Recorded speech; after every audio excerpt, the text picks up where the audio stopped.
Si ustedes me permiten hacer una breve referencia a lo que en este pequeño papel de trabajo hemos plasmado, quiero primero que todo decirles que ello es el producto no solamente de un esfuerzo personal, sino de las críticas y las observaciones que esta que está aquí y una que está por allá, que no la veo, me han hecho en el tema de la nutrición y la alimentación, de manera que yo me vi forzado a agarrar un proyecto que yo tengo ya desarrollando desde el año 2008, que es una comparación de sistemas de salud en el mundo, en donde analizamos inicialmente 70 países, de los cuales seleccionamos 7, y no hemos estado yendo en profundidad en esos países.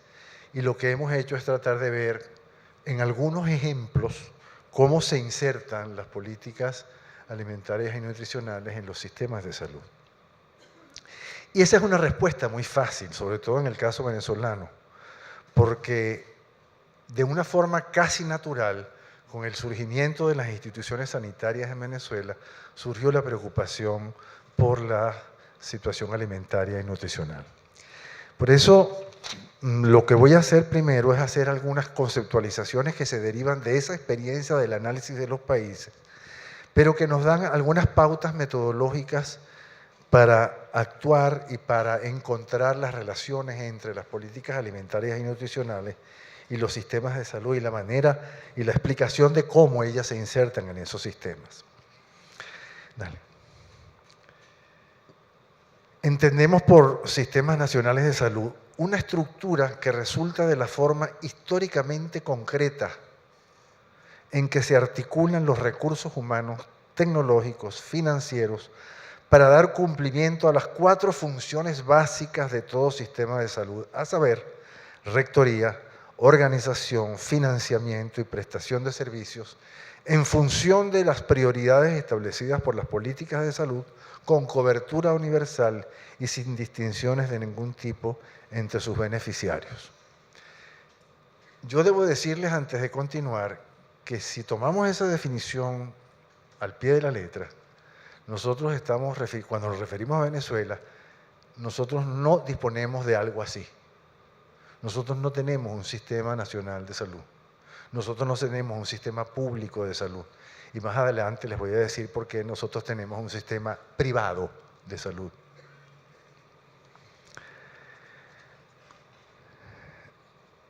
Dale.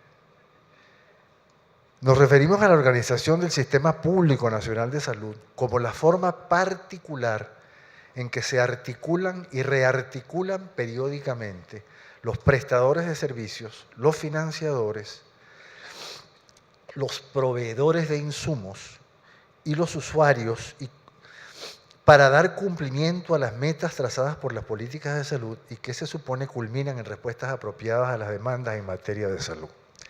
Como puede suponerse, los intereses y puntos de vista de quienes constituyen la organización del sistema no siempre son coincidentes, y ello representa justamente la dinámica política dentro del sector salud, la estructura de poder dentro de la cual se toman las decisiones que ponen en marcha o no las políticas nacionales de salud que se han diseñado. Es bueno aclarar que a pesar de esta complejidad en la organización, que ella funciona en beneficio de los usuarios, o al menos es esa la meta que justifica su existencia como tal. Es bueno aclarar, sin embargo, que los actores directamente involucrados no desempeñan papeles equivalentes. Las diferencias en el manejo del poder vienen dadas por el desarrollo histórico de las instituciones específicas que están asociadas a los sistemas de salud. De manera que un sistema de salud es, como se puede visualizar, una organización sumamente, extremadamente compleja y que está fundada sobre todo en las relaciones de poder que se establecen entre sus actores participantes. Tómese en cuenta además que la situación es aún más compleja porque lo que aquí se señala como ejemplos de actores pueden aumentar significativamente cuando la formulación de un plan de salud o la puesta en marcha de un sistema nacional de salud involucra otros autores, como es el caso de los intereses de la banca comercial cuando se plantea la cobertura de la seguridad ampliada de la seguridad social. Esto lo voy a pasar porque esto es lo que ustedes han estado discutiendo durante todo este tiempo, de manera que vamos adelante, cuáles son los principales problemas. Y ahí hay una, voy un momentico atrás, ahí hay una cosa que se llama una hipótesis boba. La hipótesis boba es esa última que está ahí. ¿Por qué? Porque eso es lo que ustedes han estado diciendo todo el tiempo. Usted puede diseñar una política perfecta desde el punto de vista técnico con todos los alcances. Si no existe unas condiciones culturales, económicas, sociales y políticas en el contexto en que se formulan, esas políticas no son exitosas. Esa es una hipótesis boba. La hipótesis seria viene después y tiene que ver con Venezuela. La función esencial para comprender el Sistema Público Nacional de Salud es el financiamiento. La razón de esta afirmación no esconde economicismo alguno. No se entiende el financiamiento como el volumen de recursos financieros, sino como el proceso sociopolítico mediante el cual se identifican prioridades y se asignan recursos financieros a los diferentes niveles y necesidades del sistema público, tomando en cuenta los intereses de los actores involucrados en las organizaciones. Aquí, a los efectos de lograr mayor eficiencia en el uso de los recursos, el papel de la rectoría es fundamental. El Estado debe ejercer su liderazgo para lograr la conciliación de los intereses y lograr objetivos comunes, lo cual no es una tarea fácil, pero tampoco nadie pretende que lo sea. Es una tarea muy difícil. Pero lo más importante del financiamiento es que define en qué medida se trata de un sistema público y en qué medida estamos refiriéndonos a un sistema privado. En otras palabras, lo que define la naturaleza pública o privada de un sistema de salud no es la propiedad de los establecimientos que prestan esos servicios o el hecho de que el usuario pague o no pague, sino quién financia los servicios prestados. En un sistema público nacional de salud es el Estado quien financia por diversas vías de recaudación a los usuarios. Y es ese financiamiento que proviene de fuentes fiscales y tributarias que también puede hacerse de manera contributiva por la vía de la seguridad social. Cuando un sistema público de salud no financia establecimientos, sino servicios prestados, poco importa a quién pertenecen los primeros, sino a cuántos usuarios se beneficia y la calidad de la prestación. De manera que la evaluación del desempeño tiene que ver con cuántos recursos se usaron para cubrir las necesidades atendidas, comparando diversos lapsos y cuáles fueron los resultados obtenidos en términos de vidas salvadas, por ejemplo. Estas precisiones conceptuales anteriormente hechas, dale un poquito más adelante.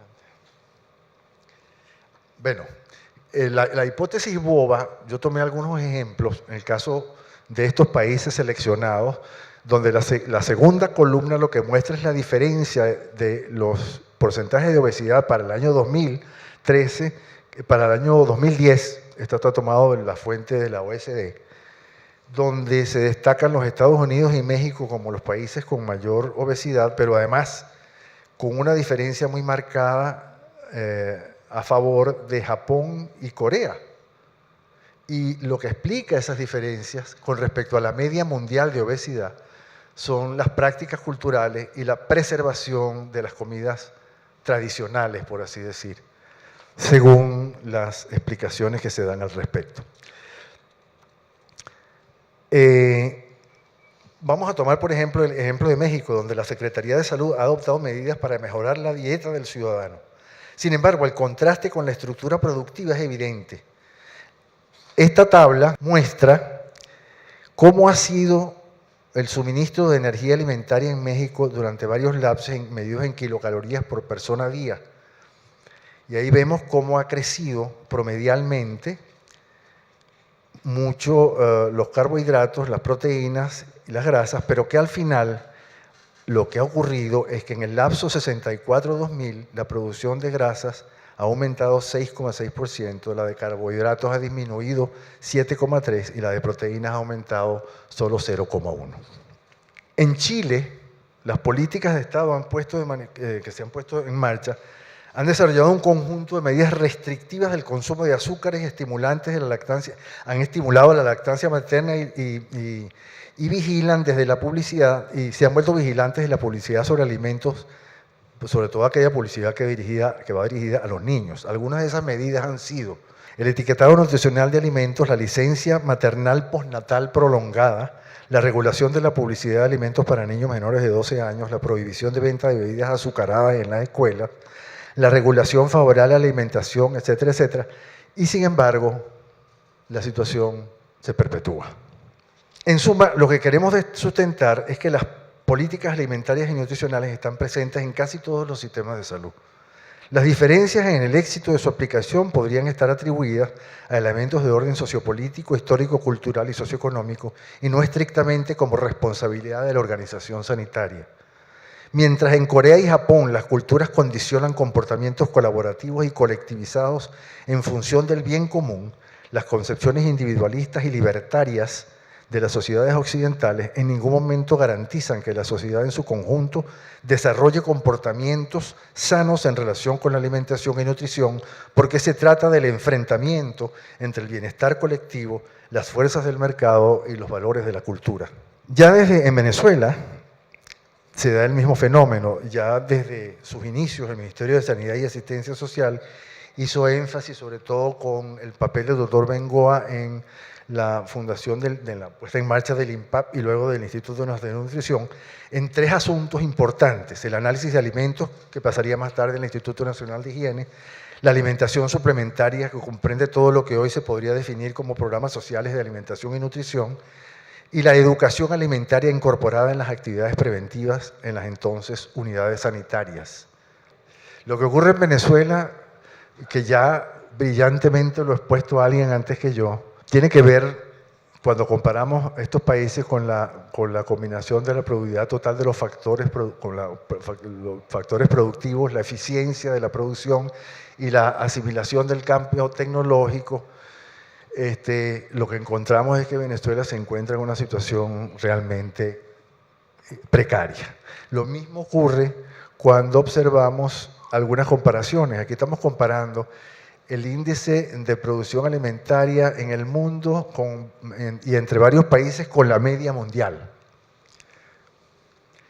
De tal manera, pues, que nuevamente no se trata de la forma como están diseñadas las políticas. Este es un dato que me encontré que me impresionó mucho, que es el tema de la producción de cereales. Es impresionante cómo esto es la producción de cereales en Venezuela en kilos por 100.000 habitantes entre 1961 y el 2011. Para concluir, y esta no es una hipótesis boba, esta es una hipótesis más seria, la situación que enfrentamos hoy día puede ser entendida a partir de un momento que yo considero una ruptura política importante. Ustedes van a decir que es un hecho demasiado puntual. Yo creo que no lo es. Y lo he discutido con muchos historiadores y con muchos politólogos. Se trata del juicio que se le hizo al presidente Carlos Andrés Pérez por la malversación de la partida secreta. Ese juicio, independientemente de cuán culpable o no fuese el imputado, independientemente de lo que ocurrió allí, o de si fue o no un chivo expiatorio, decía al venezolano una cosa muy importante. Le decía: en este país existe una separación de los poderes, y este poder es capaz de enjuiciar al otro poder porque cometió una falta. Eso señalaba el fin definitivo o el comienzo del fin del Estado clientelar, de ese Estado que había hecho una política de compra del voto para el mantenimiento del poder y el acrecentamiento del poder. El Estado clientelar, y aquí termino ya, que se instauró a partir del último tercio del siglo pasado en Venezuela, ha encontrado nuevamente su rumbo.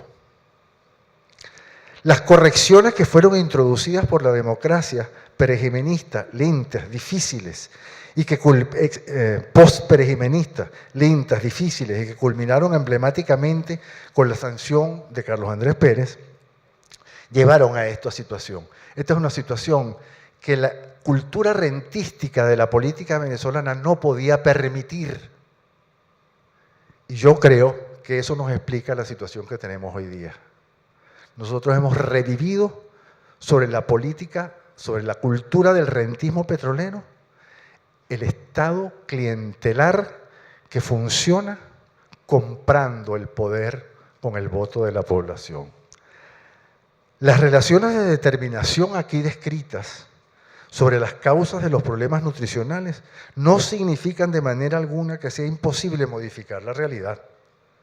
También desde la salud podemos construir ciudadanía, la lucha por recomponer la salud y por dar a los venezolanos la oportunidad real de ser alimentariamente soberanos y nutricionalmente suficientes.